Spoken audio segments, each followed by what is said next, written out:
All right, next on the 7 for you. After a deadly crash on North Broadway killed 3 people Monday morning, 6 News is taking a closer look at the corridor's history of crashes. Now, we spoke with Vision Zero about what's being done to prevent future fatalities along Broadway.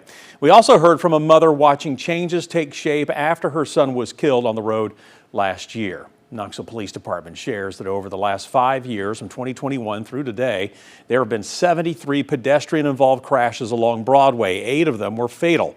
Vision Zero says it regularly works with TDOT to identify problem areas along the Broadway corridor and to find ways to make it safer. One of those areas is the intersection of North Broadway and Rose Drive, where Cody Morocco was killed in a multi-vehicle crash last year on his motorcycle. His mother, Kathy, visited the site today as the 1-year anniversary of her son's death approaches, saying changes have been made in hopes of preventing another tragedy.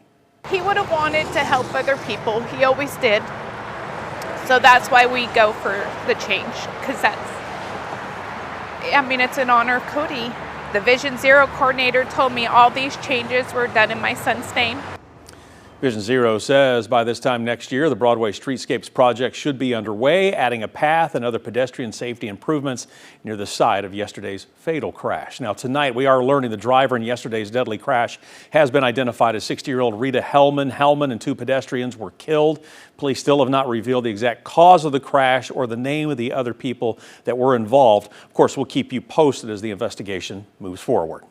And we're hearing from Knoxville police about a hit-and-run crash that injured a person riding a bicycle. KFD says the report came in just after midnight in the early hours of Sunday morning. A person on a bike was headed east on North Peters Road. She was reportedly in the left lane when a car hit her from behind.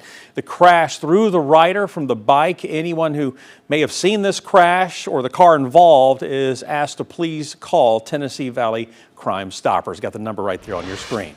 All right, next tonight on our Big 7 list, 3 Knox County Sheriff's Office employees indicted in a long-running corruption investigation are set to retire at the end of the month. The Knox County Retirement Board approved retirement applications for Captain James Hammond, Captain Aaron Yarnell, and Assistant Chief Deputy David Amburn. Investigators allege members of the Sheriff's Office improperly used department credit cards and county resources for personal benefit over several years. All 5 current employees charged in the case remain on leave without pay as this case now moves through the court system. The 2 employees not retiring are Lieutenant Franklin Lowry and Sergeant Tim Isaacs.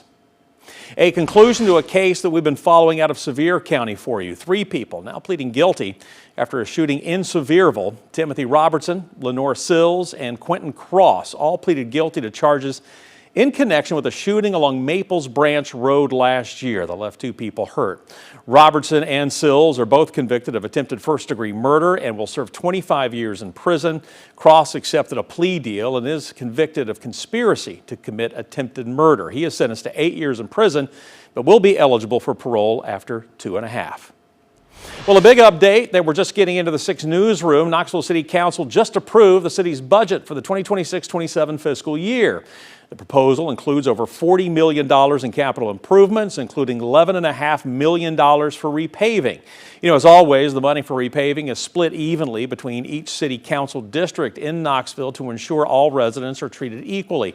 What has changed is that the cost of paving has gone up since the start of the Iran war. Don Bruce, director of the Boyd Center for Business and Economics at UT, tells us it's a reminder that gas prices impact everything.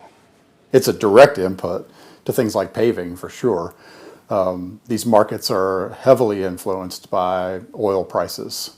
And that's been the story of the economy in 2026 so far. Literally everything that we use, that we purchase, everything that anybody does for an income is highly dependent on oil, whether they like to believe it or not. You know, Bruce adds that while prices are down for now, and that could help the city save some money, the situation in the Middle East remains fluid. Gas prices and oil prices are still higher right now compared to just a few months ago. Our next big local story tonight for you here at 7. 2 men charged with second-degree murder after a deadly fight in Harriman. Court records say 50-year-old Alan Copley and 48-year-old Chris Sargent were both arrested, with bonds set at $100,000 each. Now, on May 8th, police say officers responded to a fight on South Roan Street where they found bystanders performing CPR on 53-year-old Cecil Baptiste. Investigators say witnesses told them Copley put Baptiste in a chokehold while Sargent hit him multiple times. Baptiste was taken to the hospital, then transferred to UT Medical Center, where he later died after being taken off life support. An autopsy determined he died from a brain injury caused by the choking. Next on our list for you, a former utility district manager and an employee in Roane County are facing misconduct charges following a state investigation.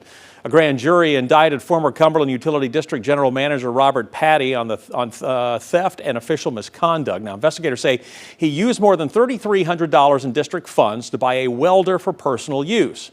Another employee, Roy Lee Uten, is also charged with official misconduct. The comptroller's office says Uten lived and hosted an unauthorized event in a district building using public utilities. More than 600 acres of land near the Great Smoky Mountains National Park will remain untouched for generations. Foothills Land Conservancy has completed the purchase of the Oliver Tract, a property conservationists say protects some of the natural beauty that makes East Tennessee unique. Now, with growth continuing across East Tennessee, large tracts of undeveloped land are becoming harder to find. That's one reason Foothills Land Conservancy says protecting the 638-acre Oliver Tract is oh so important. The property sits near Townsend and Cades Cove and includes forest land, wildlife habitat, and scenic views that border the Great Smoky Mountains National Park. Conservation leaders add that preserving land like this helps maintain the landscape people have come to expect when they visit the Smokies. In a small brewery in Townsend, looking out at the mountain range beyond, it will never be anything other than beautiful, pristine, and untouched mountains. And that's exactly how this is supposed to work. You know, they estimate the transfer to the National Park Service could happen within the next couple of years.